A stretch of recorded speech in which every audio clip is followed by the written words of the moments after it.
The darkest night before the ডন।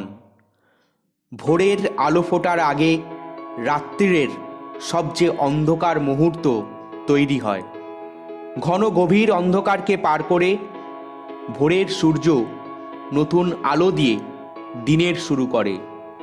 আমরা জীবনে যখন বড় লক্ষ্যের দিকে তাকাই, আমাদের স্বপ্ন ইচ্ছা পূরণ করার জন্য অক্লান্ত পরিশ্রম করে যাই দিনের পর দিন, এবং এমন একটা সময় আসে যখন মনে হয় আর পারছি না।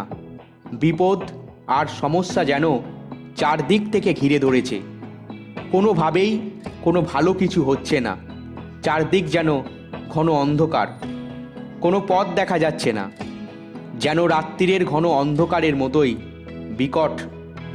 তবে এই সময় আমাদের মনে রাখতে হবে, এটাই সবচেয়ে কঠিন সময় যা আমাদের পার করতে হবে। সাহস ও ধৈর্যের সঙ্গে সমস্যার সমাধান করতে হবে, তবেই আমরা সুন্দর সকালের আলো দেখতে পাব।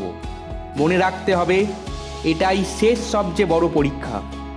সফলতা যে কাছে এসে উপস্থিত হয়ে আছে, শুধু রাস্তাটা পার হতে হবে। Be awake, stay motivated. সফলতার সূর্য অবশ্যই দেখতে পাবে।